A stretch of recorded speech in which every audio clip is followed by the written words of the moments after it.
Hey guys, welcome to the Simplify Your Life podcast. It's Coach Simona, and I'm glad you decided to tune in.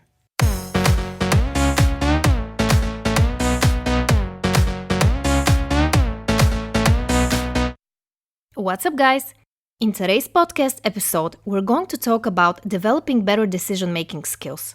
And I will share with you 4 tips on how to make fast decisions without feeling overwhelmed. Now, let's jump right into it. Before we get into the solutions, let's talk a little bit about 2 very important aspects of decision making: decision fatigue and analysis paralysis.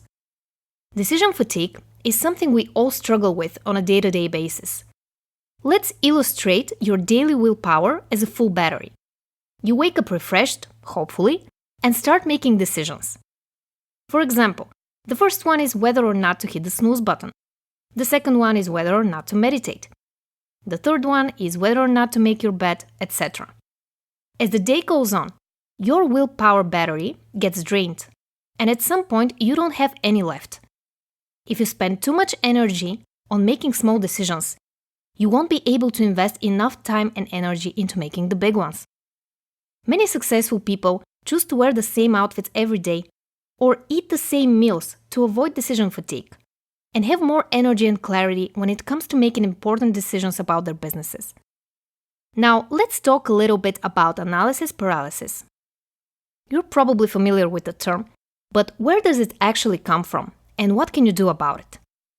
When you overthink a certain problem, you're stuck in the planning phase. Your body pumps up adrenaline, which needs to be released in the form of taking action. If you don't take action, though, this energy gets stuck in your body, and you quickly become overwhelmed by the sensations you feel. If you want to dive deep into the topic of stress and how to feel less overwhelmed, check out the previous episode.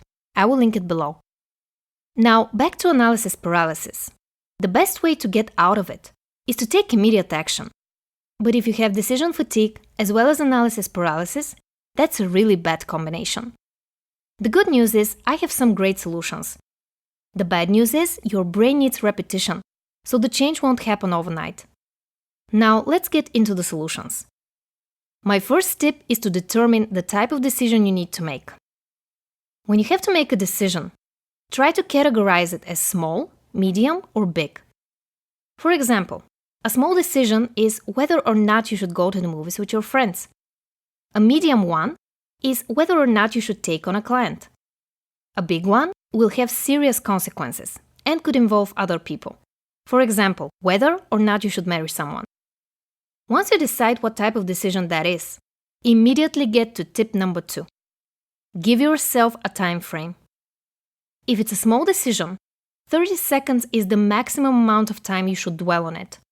Here are some examples of small decisions. Should I wear these earrings today? Should I order from this website or that website? Should I go out or stay in tonight? If you consider yourself an indecisive person, remind yourself that these types of decisions are not that important. You probably won't even remember making them the next day. None of these matter that much, so just make a decision. For more important decisions, let's call them medium, give yourself 30 minutes to 1 hour. Something that helps me out with those is making the old school pros and cons list. Take a sheet of paper and write down all the pros and cons you can think of in 2 columns. In the example with the potential client, ask yourself some questions to determine if you're a good fit. Can you help them? Or should you refer them to someone else who could be a better fit? Do they seem like a person who's reliable and self-aware, etc.? After you're done with your pros and cons list, check in with yourself. At the end of the day, this is just a list. It's rational. It's always best to go with your gut feeling, so make sure to notice what happens in your body when you make your final decision. As far as big decisions go, I wouldn't advise you to make them immediately. What you can do to speed up the process is to ask your subconscious to help you out, and stop thinking about it until you get the answer in a few days. For example, if you want to start a business, but you're not sure whether or not you should quit your job, tell yourself the following: help me make a decision on whether or not I should quit my job while I start my business. While you're telling your subconscious mind to point you into the right direction, By focusing your attention on the things that will lead you to making a decision, you can inform yourself, of course. See what other successful entrepreneurs have done. Maybe talk to someone. Hire a mentor or a coach to understand your limiting beliefs better and see what gets you stuck. Your answer may not come easily, and you may have to force yourself to make the decision at some point.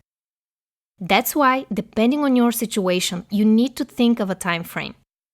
It may be a few days, a week, even a month, but don't dwell on it too much, because you will get into analysis paralysis and waste a lot of time. My third tip is to realize that there is no such thing as the right decision. Many people can't make fast decisions because they fear the potential consequences. We all want to be right. That's part of our human nature. But if you zoom out and look at the bigger picture, how would you know if you made the right decision or not? Even if you look back and rationalize that you've made the right choice, you still can't be sure. If you've watched movies such as The Butterfly Effect or Mr. Nobody, you know exactly what I'm talking about. Every day we make a series of choices that lead us closer to our goals, or even further away. Making better, healthier choices may lead to better results in the long run, but we shouldn't forget that we don't have control over the circumstances. Bad things happen, unexpected things happen, and no matter how carefully we make decisions, there is still risk involved. Instead of being paralyzed by it, we can choose to feel liberated and understand that life can never be predicted. And that's not the point of it anyway. Life is not meant to be understood, it's meant to be lived. And that leads me to tip number 4. Snap into action using the 2-minute rule and the 5-second rule. Once you make a decision, you need to take immediate action, even if it's doing something small, such as making a to-do list for the day. If you don't, you will still be in the limbo of planning and not doing.